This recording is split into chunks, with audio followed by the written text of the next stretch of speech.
مجلسی head quarter دارالسلام آغاپورہ میں صدر مجلس و رکن پارلیمنٹ حیدرآباد بیرسٹر اسد الدین اویسی نے ایجوکیشنل کٹس تقسیم کیے۔ ڈسٹریبیوشن سیریمنی میں اراکین اسمبلی، اراکین کونسل، اراکین بلدیہ، صدور ابتدائی معتمدین، طلباء و طالبات کی کثیر تعداد بھی موجود تھی۔ اس دوران صدر مجلس کے ساتھ طلباء نے سیلفیز بھی لی۔ واضح ہے کہ ریاست بھر میں کئی گورنمنٹ اسکولز ہیں جو کہ اردو میڈیم سے چلائے جا رہے ہیں۔ ان غریب خاندانوں کے بچوں کو مکمل انہماک، ذہنی ٹینشن سے محفوظ رکھتے ہوئے تعلیم پر توجہ دلانے اور امتیازی درجے سے کامیابی حاصل کروانے کی خاطر ان کا ہر طرح سے تعاون و امداد کی جا رہی ہے۔ اس مقاصد کے حصول کی خاطر گزشتہ کئی سالوں سے سالار ملت ایجوکیشنل ٹرسٹ کے زیر اہتمام سینکڑوں اردو میڈیم کے طلباء و طالبات کو تعلیمی میٹیریل، امتحانی فیس، کتابیں و دیگر تقسیم کی جا رہی ہے۔ بیرسٹر اسد الدین اویسی صدر مجلس و رکن پارلیمنٹ نے ایجوکیشنل میٹیریل کی تقسیم کے بعد اسٹوڈنٹس سے خطاب کیا۔ کہا کہ اس اسکیم کو شروع کرنے والے میرے والد محترم مرحوم الحاج سلطان صلاح الدین ہیں، جنہوں نے اردو میڈیم میں تعلیم حاصل کرنے والے طلباء و طالبات کو تعلیم کے میدان میں آگے بڑھانے کے لیے ایجوکیشن میٹیریل اسکیم کا سال 2005 میں آغاز کیا تھا تاکہ غریب اردو میڈیم کے بچوں کی خاطر خواہ تعلیمی امداد کی جائے۔ تب سے اب تک 2,92,000 اردو میڈیم کے طلباء و طالبات کو ایجوکیشنل میٹیریل و دیگر کے ذریعے فائدہ پہنچایا گیا۔ صدر مجلس نے اپنے خطاب میں طلباء کو تاکید کی کہ وہ دلچسپی، محنت و لگن، ڈسپلن کے ساتھ تعلیم پر توجہ دیں اور معیاری درجے سے کامیابی حاصل کریں۔ آئیے دیکھتے ہیں اس خصوص میں تمام تر تفصیل۔ السلام علیکم ورحمۃ اللہ وبرکاتہ۔ مجلس اتحاد المسلمین کی جانب سے مرحوم قائد سالار ملت نے شہر حیدرآباد میں جو گورنمنٹ کے اردو مدارس یا اردو سکولز کو مضبوط کرنے کا ایک پروگرام بنایا، اور مرحوم قائد سالار ملت نے کئی لوگوں سے مشورے کیے، ماہرین کو بلایا، اس گورنمنٹ اردو سکول کے ذمہ داروں سے ہم نے گفتگو کی۔ اس کے بعد مرحوم قائد سالار ملت نے فیصلہ لیا کہ مجلس اتحاد المسلمین کی جانب سے شہر حیدرآباد میں جو اردو سکولز چلائے جاتے ہیں ان میں پڑھنے والے طلباء اور طالبات کو مجلس اپنی طرف سے پڑھنے والے بچے اور بچیوں کو ان کو ایک اسکول کا بیگ دے گی جس میں نوٹ بکس، کمپاس باکس ہوگا۔ پھر یہ بھی طے کیا گیا کہ SSC کی 10ویں جماعت کی امتحان کی فیس بھی ان اسکول میں پڑھنے والے طلباء و طالبات کی مجلس اسکول کی فیس دے گی۔ تیسرا یہ طے کیا گیا کہ جو کوئی بھی ان اردو سکولز میں پڑھ کر SSC میں بہترین نتیجے لے کر آتے ہیں ان کو کیش ریوارڈ دیا جائے گا، رقمی انعام دیا جائے گا۔ اور پھر یہ بھی طے کیا گیا کہ جو سکول میں 100% SSC کا نتیجہ ہوگا اس سکول کے ہیڈ مسٹرز یا ہیڈ ماسٹر اور ٹیچروں کو بھی ایک کیش ریوارڈ یا رقمی انعام دیا جائے گا۔ پھر آگے چل کر یہ طے کیا گیا اس کے 1 سال 1.5 سال کے بعد یا 2 سال کے بعد کہ ہم لوگ 10ویں جماعت میں جو طلباء اور طالبات SSC کا امتحان لکھیں گے ان کے لیے ایک آل ان ون گائیڈ بنا کر ان کو مفت دیا جائے گا، جس میں ماضی کے امتحانوں کے پیپرز رہیں گے، اس کے جواب بھی رہے گا۔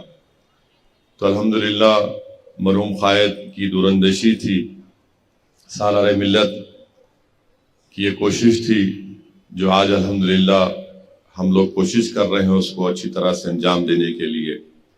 کیونکہ اکثر مجلس اتحاد المسلمین سے لوگ یہ سوال کرتے تھے کہ سلطان صلاح الدین اویسی نے اور مجلس اتحاد المسلمین نے میڈیکل انجینئرنگ کالج کا قیام عمل میں لایا، پھر اس کے بعد MBA MCA school of architecture B pharmacy MBA in hospital management کا قیام مرحوم قائد سالار ملت نے کیا. تو لوگ ہم سے سوال کرتے تھے کہ بنیادی تعلیم کے میدان میں مجلس کو بھی کچھ کرنا چاہیے.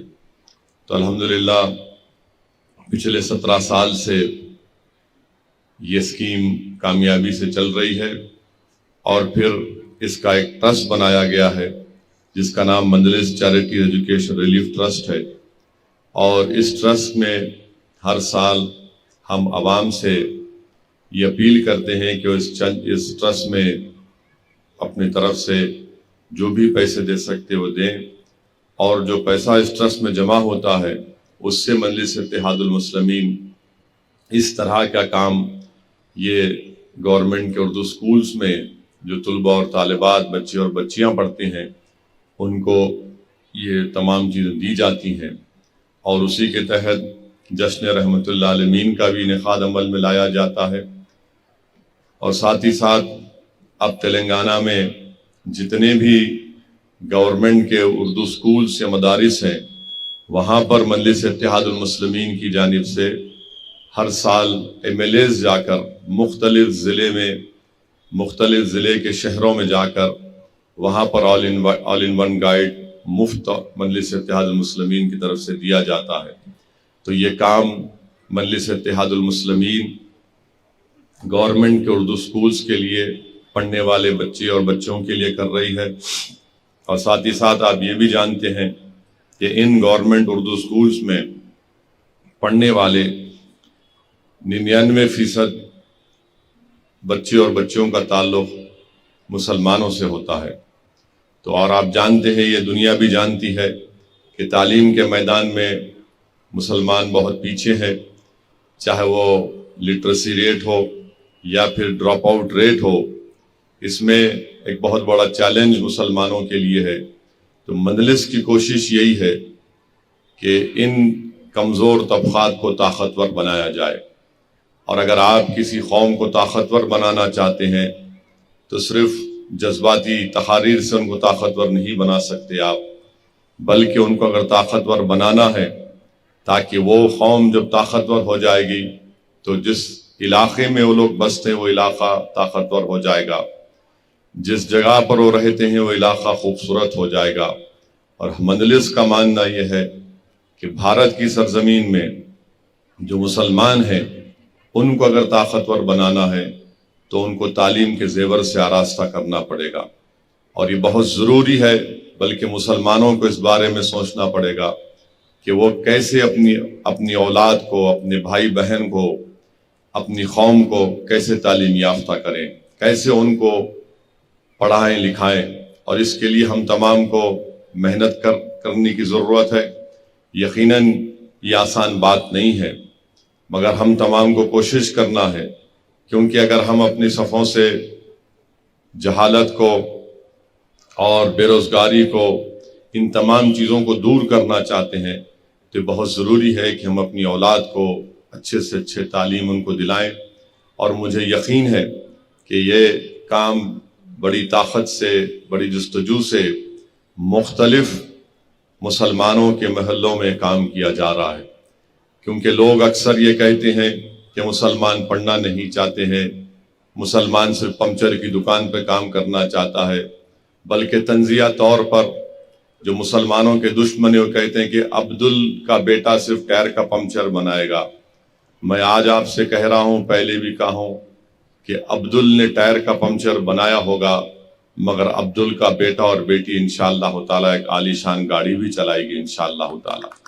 اور میرا خواب بھی یہی ہے کہ ہم لوگ صرف علم کے راستے سے ہی طاقتور ہو سکتے ہیں، اور بغیر آپ علم حاصل کرے آپ اپنے دین کو بھی نہیں سمجھ سکیں گے، آپ اپنے دین کے تقاضوں کو نہیں سمجھ سکیں گے. بغیر علم حاصل کرے آپ قرآن اور سنت کی تعلیمات کو بھی نہیں سمجھ پائیں گے. آپ کو ایک اچھا انسان اگر بننا ہے تو علم کو حاصل کرنا ہے.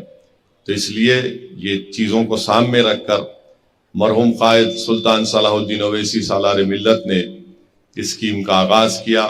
اور میں شکر گزار ہوں ان تمام حضرات کا ان بزرگوں کا، ان قوم اور ملت کی ہماری عزتدار ماں اور بہنوں کا جو اس دارالسلام کے مجلس چیریٹیز ایجوکیشن ریلیف ٹرسٹ میں اپنے عطیات کو دیتے ہیں، اور ٹرسٹ پوری صفائی کے ساتھ، شفاف طریقے کے ساتھ کام کر رہا ہے۔